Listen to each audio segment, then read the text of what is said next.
I'm Mike Costello, and I'm with the Dr. Iris Freelander, and we are going to discuss with you today the expectation of change.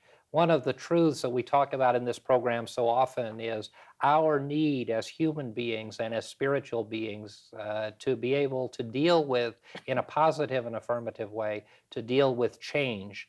And one of the truths that we understand completely is that as human beings and as spiritual beings, we are going to experience change, and change is the one reality, the one constant, and it is the tremendous opportunity that we have to grow as persons, to grow as spiritual beings, to grow within the aspect of our mind, and to grow as a culture and as a people. So change is really an exciting thing that we should look forward to and, of course, expect, because there's no avoiding it. It is.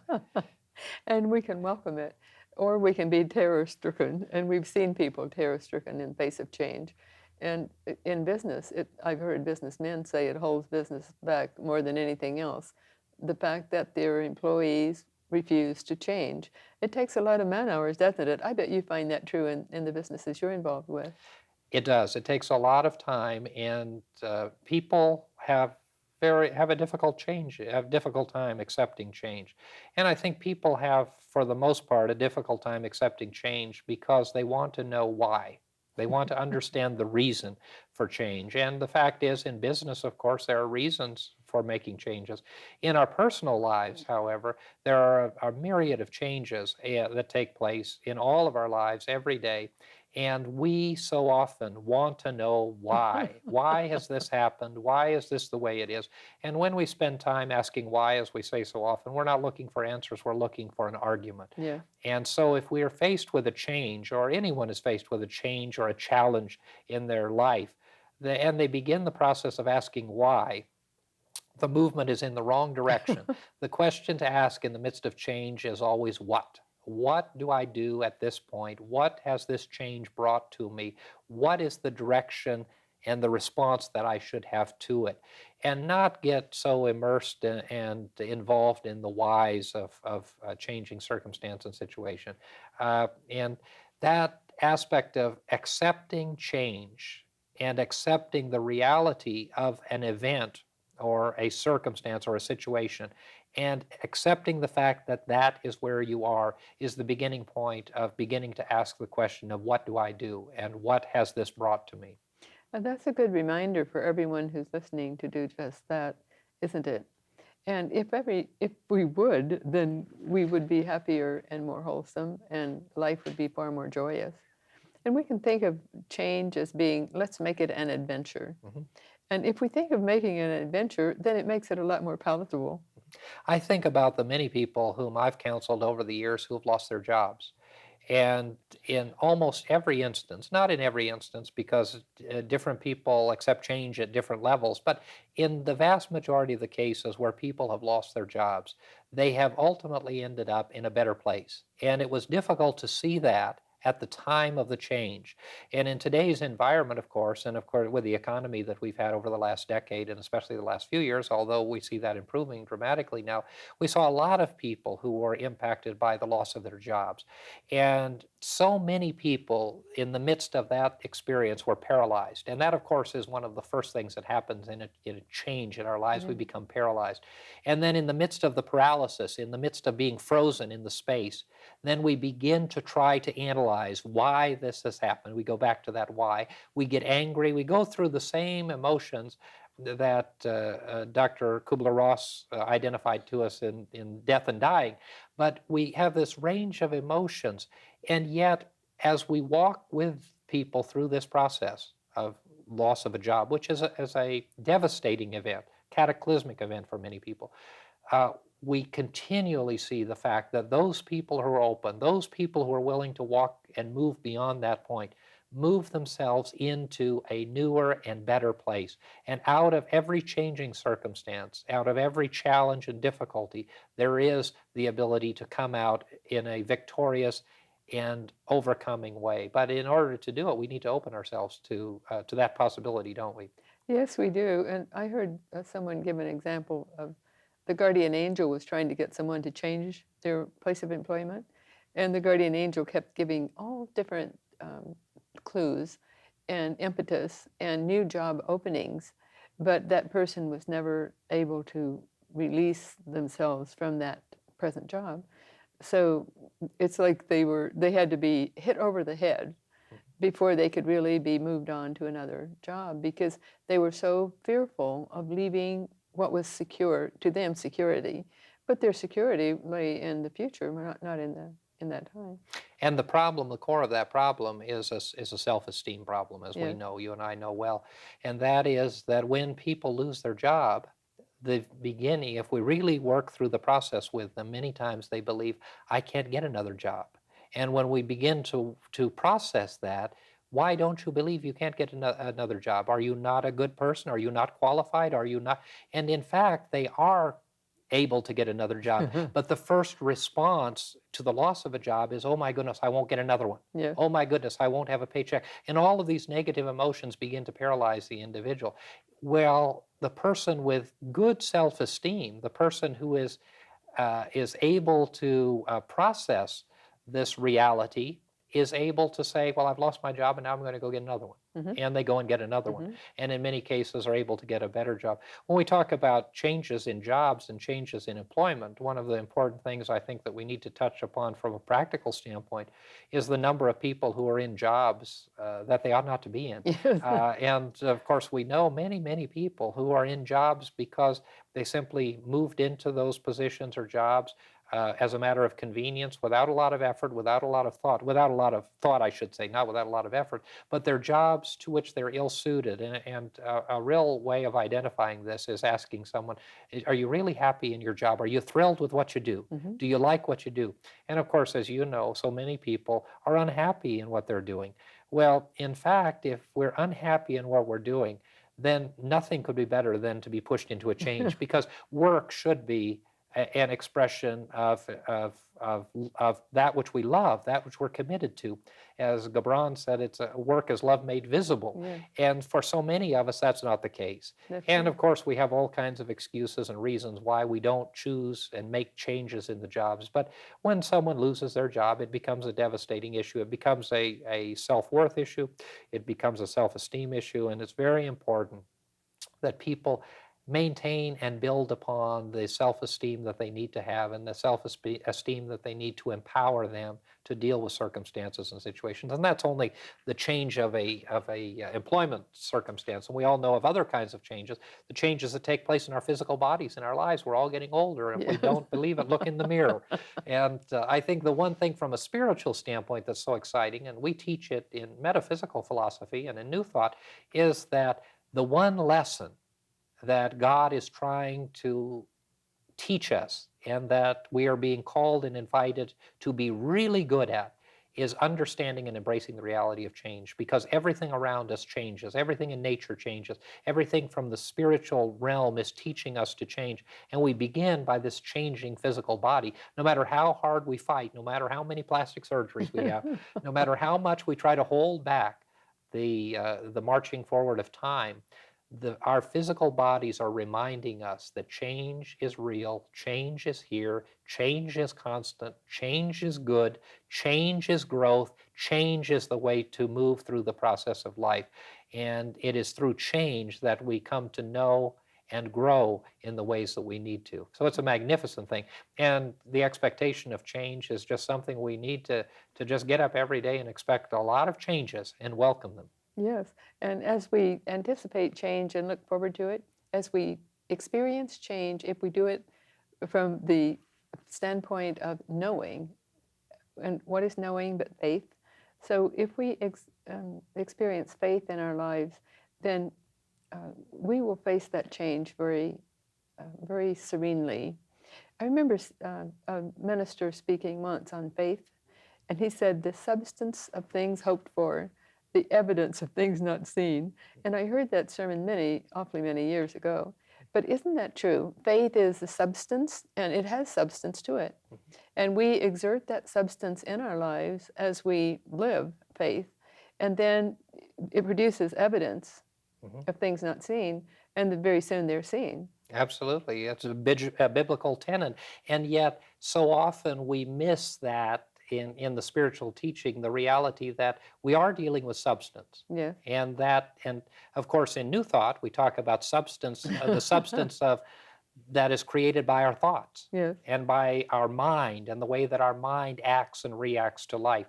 And that combination of the mental aspect with the spiritual aspect is what we're all about and what your life and my life are all about. Trying to empower people from a mental standpoint, a psychological standpoint, and from a spiritual standpoint. And putting those two things together empowers people to be able to deal with the changes that come in life. And then change becomes the conduit through which we live a happy, prosperous, fulfilled life despite the changes.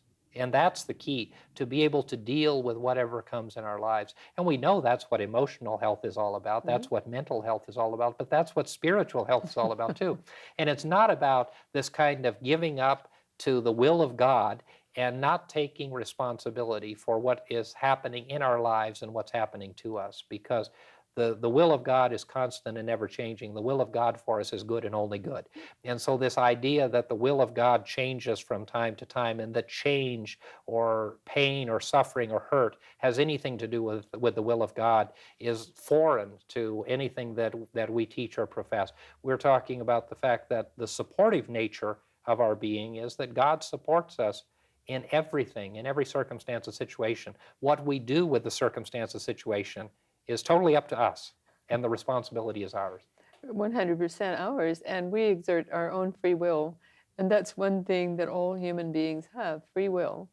And we have to use that free will. We can't just sit back and do, as you said, say God's willing, God's will be done.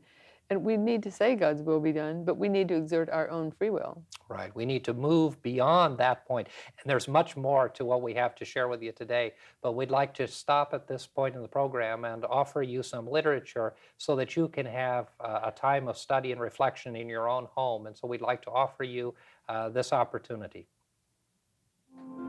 We would like to give you the opportunity to explore and discover in your own home the new thought teachings that this program is sharing with you by sending you a free copy of one of these booklets. Simply address your request to Confident Living at P.O. Box 7726, Long Beach, California 90807. Whatever your dream, whatever your vision, you can reach it through confident living.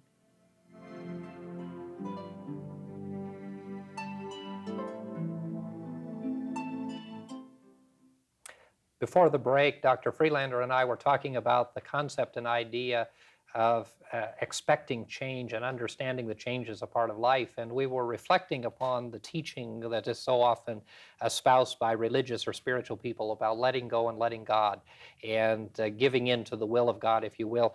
Excuse me. And we certainly agree with that, but we go beyond that. And I think one of the things that we say is to let go and let God is only a beginning. It's not an end. And what we do is we let go and we let God guide and direct our hearts and minds to do the things that we need to do to solve our problems, as opposed to giving them over to some imaginary presence of God and expecting that God is going to solve them for us. In fact, we solve the problems through the power and the empowerment that we have of our spiritual nature.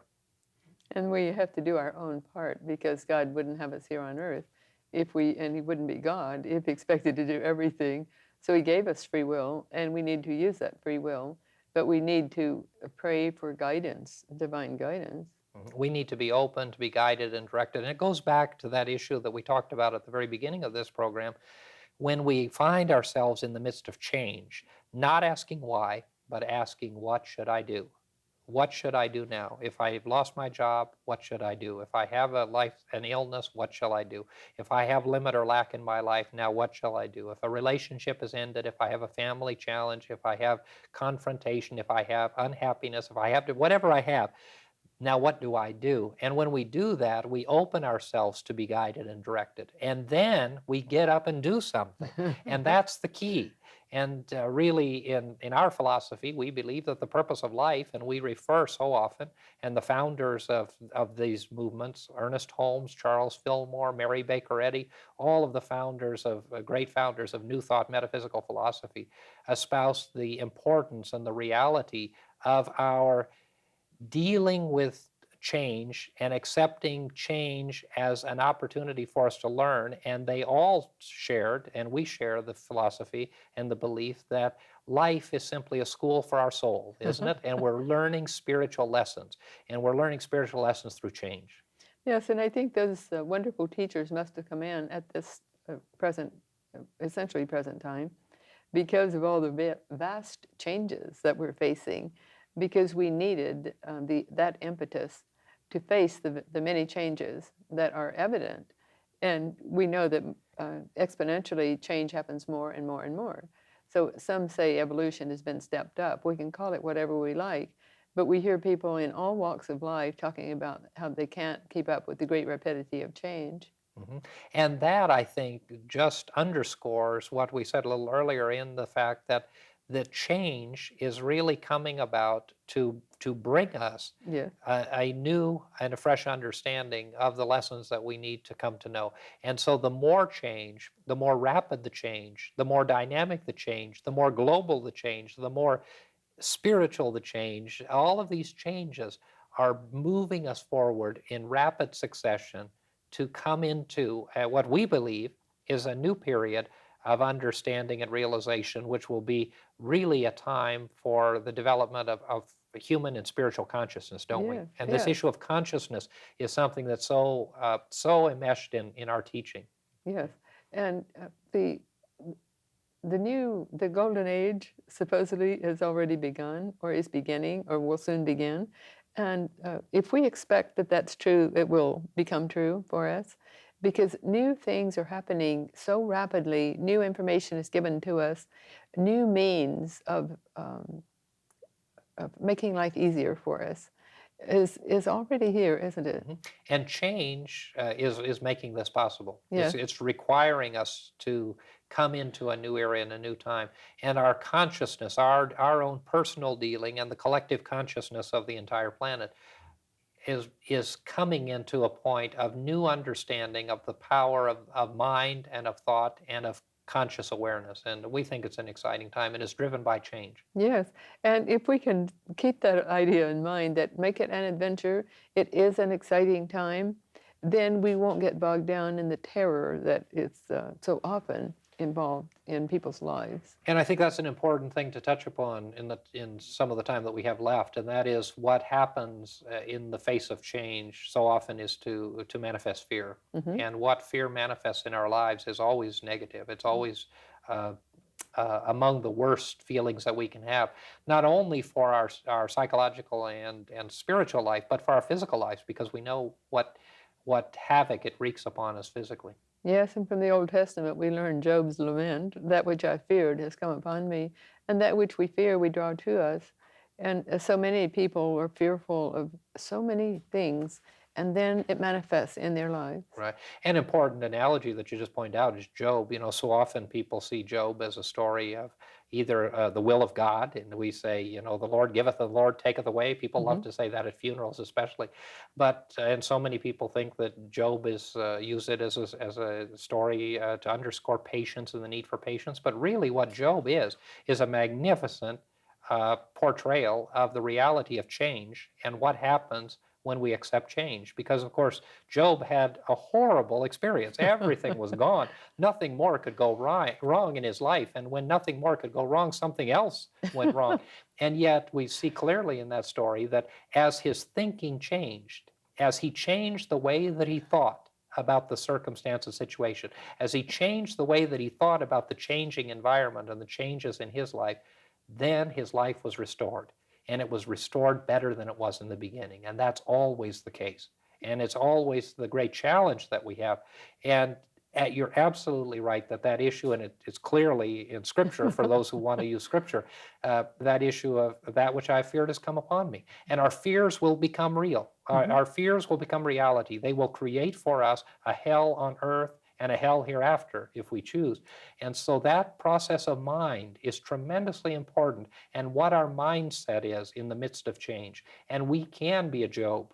And we can stay at any point in that Job experience. Where I want to be and where we try to help people be in the midst of change is at the end of the story, when he had everything restored, when he was back to the life that he had before, and he had it better. Better than He ever. had it better, even in the midst of the fact that in the beginning of the story, he lost everything. And in the middle of the story, he was thoroughly confused, and he was thoroughly perplexed, and he was immersed in fear and all of the other things. But in the end, he was able to overcome, and he grew through the process of change. Change is the most magnificent gift that we have.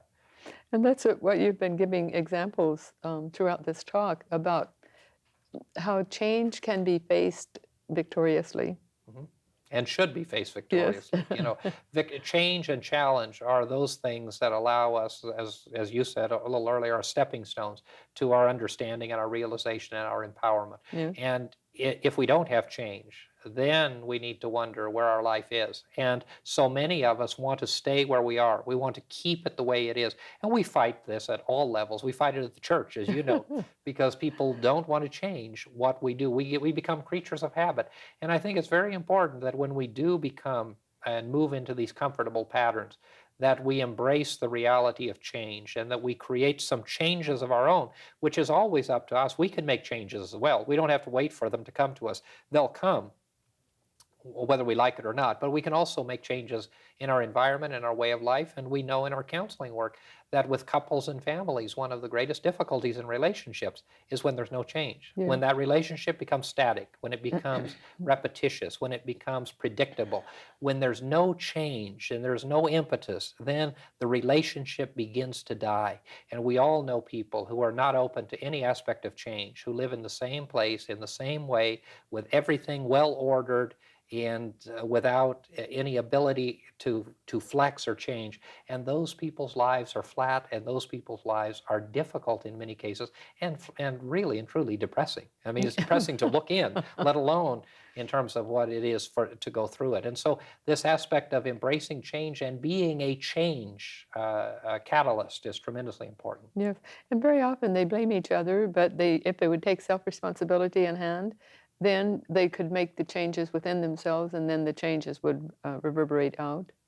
A beginning point for accepting change, though, is to accept where you are, to acknowledge where you are.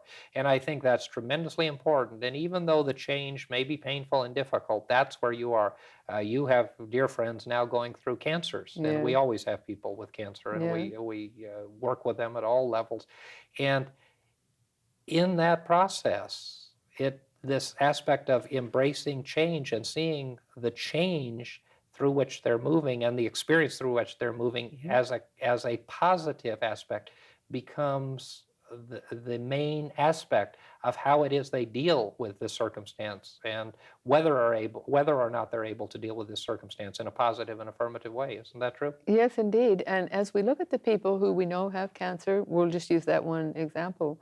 Those who are more cheerful about it, and those who are more expectant of good, and therefore they're trying both allopathic medicine, alternative medicine. They're trying various factors that work together. That's important, which means they have to have their doctor convinced that, yes, I may try this, so things don't get blocked in their heads. So when they do that, they're more often healed. Absolutely. And the people that we see so often with life-threatening diseases who accept where they are and then choose not to stay there. Yeah. Now, that doesn't mean that their disease is going to be healed, but it does mean that they are going to be healed. Yeah. And you and I have both seen many cancer patients who have been terminal and gone through. And I think of one lady that we talk about so often in our work, that go through these experiences in such a beautiful and magnificent way all the Yeah. way to the end. Yes. And they do it because they accept the fact of where they are, and then they begin to move from there. Yes. And wherever anyone finds themselves, when we find ourselves, if we're depressed, we're depressed. If we're hurting, we're hurting. If we're sad, we're sad. If we have a disease, we have a disease. If a marriage is in difficulty, it's in difficulty. If a job is over, the beginning point is to say, yes, this is where it is, but this is not where I'm going to stay. Mm-hmm. And now what do I do to move from this place? And in some cases with illnesses, it means that the illness is not going anywhere, but you are. Yes. And that's the magnificent thing. And because you're willing to do that, you are able to accept where you are and then to move from where you are. But the worst situation is to accept where you are and then just sit there and go deeper and deeper into the experience. And that's the situation like the lady who had a 17-year-old divorce that she had never gotten over. And she's living it like it was yesterday. And she'll live it until the end of her life if that's what she chooses to do. So it is a matter of choice, and it's a matter of how we look at change and how we embrace it. But the most glorious sight to behold are those who live triumphantly in spirit, who accept if it's the end of their job, if it's the end of their life, if it's the end of anything, that yes, this is the end of that factor, but that's not touching me personally. I am spirit. I am higher than my physical body, more than my physical body. And when they do that, isn't it just a beautiful sight? It's a beautiful sight, and it's empowering and it's strengthening. And the important thing that we always say is it has nothing to do with your faith tradition. Yes. It has nothing to do with whether you have faith or don't have faith. It doesn't have anything to do with the church. We never talk about people changing their belief system. It has to do with the operation of your own mind and your own issue of self-worth and value as a spiritual being. And it's true of every human being, regardless of where they are, regardless of culture or tradition or background. And that is true. It's true for all people, and that ability is open to everyone. And we certainly profess that and teach it. So. Yes, and we've seen it manifest in many people from our church in our lives.